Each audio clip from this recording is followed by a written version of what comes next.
ডেষ্টিনিজাৰীৰ প্ৰতিজন দৰ্শকক পুৱাৰ সম্ভাষণা নাই আৰম্ভ কৰিছো 6 মাৰ্চ বৃহস্পতিবাৰ ৰাশিফল। নমস্কাৰ, মই এষ্ট্ৰলজাৰ অপূৰ্ব জোনা দত্ত। বন্ধুসকল, ৰাশিফলৰ মূল ভিডিঅ'লৈ যোৱাৰ আগত পঞ্চাংগ অনুসৰি আজিৰ দিনটো কিছু তথ্য আপোনালোকক জনাব বিচাৰিছো। আজি হ'ল 6 মাৰ্চ 2025 বৃহস্পতিবাৰ। অসমীয়া লেখেৰে 1431 ভাস্কৰাব্দৰ আজি ফাগুন মাহৰ 21 দিন। আজি সূৰ্যোদয় পুৱা 5:51:53 আৰু সূৰ্যাস্ত হ'ব সন্ধিয়া 5:26:53। আজি তিথি হ'ল শুক্লা সপ্তমী তিথি, নক্ষত্ৰ ৰোহিণী, যোগ বিষ্কুম্ভ আৰু কৰ্ণ হ'ল বনিষ্কৰণ। আজি যদি কোনো শিশুৰ জন্ম হয়, তেওঁৰ ৰাশি হ'ব বৃষ ৰাশি, ক্ষুদ্ৰ বৰ্ণ, মতান্তৰ হ'ব বৈশ্য বৰ্ণ, মনুষ্য গণ হ'ব। অষ্টটোৰ মতে ৰবি আৰু বিংশটোৰ মতে চন্দ্ৰ দশা লাভ কৰিব। আনহাতে আদ্য ঋতু হ'লে আজি হ'ব সাদিনীয়া প্ৰতিহিনা যোগ।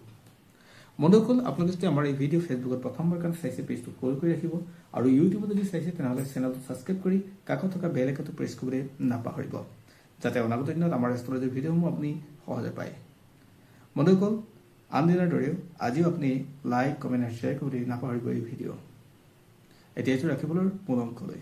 12টা ৰাশি আছে, মেঘ ৰাশিৰ পৰা মীন ৰাশিলৈ কেনে যাব সবিশেষ জনাম, আপুনি শেষলৈকে চাব। আৰু প্ৰথমে জানিব বিচাৰিছোঁ মেঘ ৰাশিৰ বিষয়ে। যদি আপুনি মেঘ ৰাশিৰ ব্যক্তি হয়, আজি দিনটো আপুনি লোৱা সিদ্ধান্ত ক'ৰবাত নহয় ক'ৰবাত বাতিল কৰিবলগীয়া হ'ব পাৰে, নতুবা আপুনি যি সিদ্ধান্ত লয় সেই সিদ্ধান্তৰ সফল ৰিজাল্ট নাপাব পাৰে।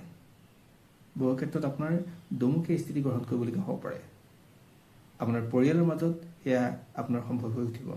বন্ধুবৰ্গৰ মাজত কথা কওঁতে কাম কৰোঁতে কিছু সাৱধান হ'ব লাগিব।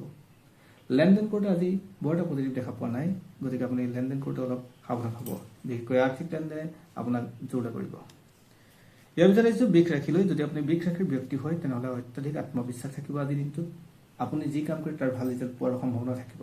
স্বাস্থ্য উন্নত হ'ব, ব্যৱসায়িকভাৱে গ্ৰ'থ হ'ব। যিসকলে কৰ্মস্থান বিচাৰি হাবাথে ঘূৰাই আছিলে, তেওঁলোকৰ ক্ষেত্ৰত আজি পজিটিভ ৰিজাল্ট আহিব, অৰ্থাৎ ভাল বাৰ্তা আহিব। গতিকে তেওঁলোকৰ কাৰণে আজি পজিটিভ। ইয়াৰ ভিতৰত আহিছোঁ মিথুন ৰাশিলৈ। যদি আপুনি মিথুন ৰাশিৰ ব্যক্তি হয়, তেনেহ'লে এলাহ ত্যাগ কৰিব লাগিব। পইচা ক্ষেত্ৰত আপুনি অলপ খা খৰচ কৰোঁতে অলপ সাৱধান হ'ব লাগিব। পইচা আপোনাৰ আহিব, উপাৰ্জন বাঢ়িব আৰু আপোনাৰ সঞ্চয় বাঢ়িব, কিন্তু বহু ক্ষেত্ৰত আপোনাৰ এলাহে আপোনাক সেই সকলো ত্যাগ কৰিবলৈ বাধ্য কৰিব। বন্ধুসকল, যদি আপুনি মিথুন ৰাশিৰ ব্যক্তি হয়, তেনেহ'লে স্বাস্থ্যক লৈ অলপ কিছু সাৱধান হ'ব লাগিব। স্বাস্থ্যক লৈ সচেতন নহ'লে আপোনাৰ ক্ষেত্ৰত পইচা স্বাস্থ্যত যাব পাৰে। আজি ছাত্ৰ ছাত্ৰীসকলৰ কাৰণে বৰ এটা পজিটিভ দেখা পোৱা নাই। ইয়াৰ ভিতৰত আহিছোঁ কৰ্কট ৰাশিলৈ। যদি আপুনি কৰ্কট ৰাশিৰ ব্যক্তি হয়, ঘৰৰ জ্যেষ্ঠজনৰ কথা আজি আপুনি শুনিবই লাগিব, অন্যথা আপুনি নিজৰ মতে কাম কৰিলে আপোনাৰ ক'ৰবাত নহয় ক'ৰবাত খেলি মেলি হ'ব। আজি দায়িত্ব পালন কৰক। আপুনি যিকোনো দায়িত্ব আপুনি বিনা দ্বিধাই আপুনি পালন কৰক। আপোনাৰ কাৰণে সফল আৰু সুফল জীৱন আপোনাৰ পাৰ কৰিব পৰাকৈ দিন হ'ব। আজি নতুন কাম আপুনি আৰম্ভ নকৰাই ভাল। বহু ক্ষেত্ৰত আপুনি সমস্যাত পৰিবলগীয়া হ'ব পাৰে। প্ৰতিবেশীও আপোনাক বৰ এটা পজিটিভ আশা দিব নোৱাৰে আজি। ইয়াৰ ভিতৰত আহিছোঁ সিংহ ৰাশিলৈ। যদি আপুনি সিংহ ৰাশিৰ ব্যক্তি হয়, তেনেহ'লে আজি আপুনি কথা আৰু কামেৰে সকলোকে আপুনি সন্তুষ্ট কৰিব পাৰিব আৰু নিজৰ লক্ষ্যস্থানত আপুনি উপনীত হ'ব পাৰিব। আপুনি যদি সামাজিকভাৱে দায়বদ্ধ বা সামাজিক ব্যস্ততা থাকে আপোনাৰ, তেনেহ'লে আজি আপুনি স্বীকৃতি পাব। আজি ৰাইজৰ লগত জড়িত হৈ থাকিলে আপোনাৰ মন আৰু স্বাস্থ্য সকলোৱে ভাল হ'ব। আজিৰ দিনটোত আপোনাৰ স্বাস্থ্য উন্নত থাকিব, ব্যৱসায়িকভাৱে গ্ৰ'থ হ'ব। যিসকলে ব্যৱসায় কৰি আছে তেওঁলোকৰ কাৰণে পজিটিভ বাৰ্তা আহিব। ইয়াৰ ভিতৰত আহিছোঁ কন্যা ৰাশিলৈ। যদি আপুনি কন্যা ৰাশিৰ ব্যক্তি হয়, আপুনি সঁচা মিছা, সঁচা নে মিছা, শুদ্ধ অশুদ্ধ এয়া বিচাৰ কৰিবলৈ আজি আপোনাক খুব বেছি প্ৰয়োজন হ'ব। বহু ক্ষেত্ৰত আনৰ কথা শুনি আপুনি নিজকে সমস্যাত নেপেলাব। আন মানুহে কোৱা কথা প্ৰত্যেকটো কথা আজি যদি বিশ্বাস কৰি লয়, তেনেহ'লে আপোনাৰ ক'ৰবাত সম্বন্ধত আউট লাগিব, আপোনাৰ টকা পইচাত আউট লাগিব। গতিকে কথাখিনি অলপ মন কৰি চলিব। স্বাস্থ্যৰ ক্ষেত্ৰত পজিটিভ থাকিব, ব্যৱসায় আপোনাৰ গ্ৰ'থ হ'ব। বাকী আপোনাৰ সামাজিকভাৱে হওক বা আপোনাৰ পৰিয়ালৰ ক্ষেত্ৰতে হওক, ক'ৰবাত নহয় ক'ৰবাত সম্বন্ধৰ খেলি মেলি হ'ব পাৰে। ইয়াৰ ভিতৰত আহিছোঁ তুলা ৰাশিলৈ। যদি আপুনি তুলা ৰাশিৰ ব্যক্তি হয়, আপোনাৰ কষ্ট আৰু ত্যাগৰ বলত আপুনি অৰ্থ পৰিমাণ আজি বৃদ্ধি পাব, অৰ্থাৎ আপোনাৰ উপাৰ্জনৰ উৎস বৃদ্ধি পাব। আৰ্থিকভাৱে আপোনাৰ সচ্ছলতা আহিব। স্বাস্থ্যক লৈ অলপ কিছু সাৱধান হ'বই লাগিব। পিতৃ মাতৃৰ স্বাস্থ্য, নিজৰ স্বাস্থ্য লগতে আপোনাৰ সন্তানৰ স্বাস্থ্যৰ ক্ষেত্ৰত আপুনি আজি সমস্যাত পৰিব পাৰে। ছাত্ৰ ছাত্ৰীসকলৰ কাৰণে বৰ এটা পজিটিভ নাথাকে আজিৰ দিনটোত। কিছু কষ্ট হ'ব, তেওঁলোকৰ ত্যাগ প্ৰয়োজনতকৈ বেছি লাগিব। গতিকে আজিৰ দিনটো তেওঁলোকৰ কিছু কষ্ট বেছি হ'ব। ইয়াৰ ভিতৰত আহিছোঁ বৃশ্চিক ৰাশি। যদি আপুনি বৃশ্চিক ৰাশিৰ ব্যক্তি হয় তেনেহ'লে আপোনাৰ দায়িত্ব বাঢ়িব, কৰ্তব্য বাঢ়িব, আপোনাৰ ওচৰত বহুত সুবিধা আহিব। আজিৰ দিনটোত যথেষ্ট ব্যক্তিৰ পৰা আপোনাৰ যিকোনো ক্ষেত্ৰতে শুভবাৰ্তা আহিব পাৰে, কিন্তু সেই শুভবাৰ্তা পালন কৰিবলৈ যাওঁতে আপোনাৰ ব্যস্ততা বাঢ়িব আৰু দায়িত্ব বাঢ়িব। স্বাস্থ্যক লৈ কিছু সচেতন হ'ব লাগিব। ব্যৱসায়িকভাৱে গ্ৰথ হোৱাৰ যোগ আছে। সমান্তৰালকৈ আপুনি পিতৃ মাতৃৰ পৰা যথেষ্ট আশা কৰিব পাৰিব তেওঁলোকৰ স্বাস্থ্যক লৈ, অৰ্থাৎ তেওঁলোকৰ কাৰণে পজিটিভ বাৰ্তা আহিব স্বাস্থ্যক লৈ।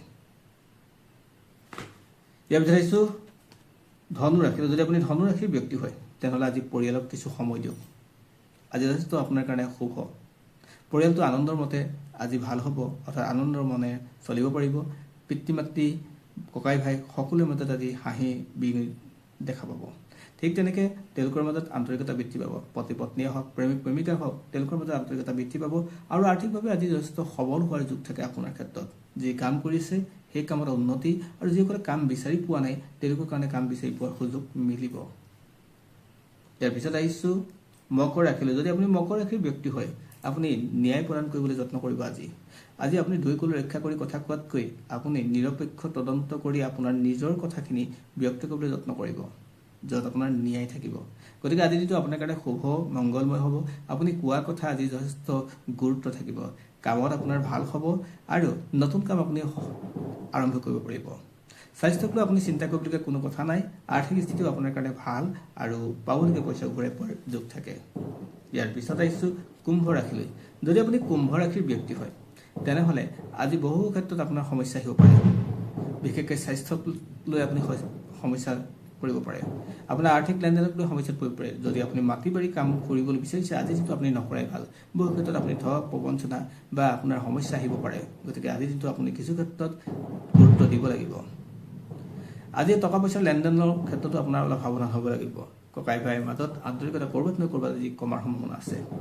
আৰু ইয়াৰ পিছত আহিছোঁ মীন ৰাশিলৈ। যদি আপুনি মীন ৰাশিৰ ব্যক্তি হয় তেনেহ'লে আজি দিনটো আপোনাৰ কাৰণে ভাল বুলি ক'ব পাৰি। যিসকলে বিবাহ বাৰু হোৱা নাই তেওঁলোকৰ ক্ষেত্ৰত নতুন খবৰ আহিব পাৰে। আৰ্থিক স্থিতি আপোনাৰ কাৰণে ভাল হ'ব আৰু কৰ্মস্থানত আপোনাৰ উন্নতিৰ যুগ আছে। কৰ্মস্থানত পাছত পদোন্নতিৰ যুগ আছে। ৰাজহুৱা ব্যস্ততা বাঢ়িব আৰু ৰাজহুৱা ব্যস্ততা আপোনাৰ কাৰণে ভাল খবৰ আহিব।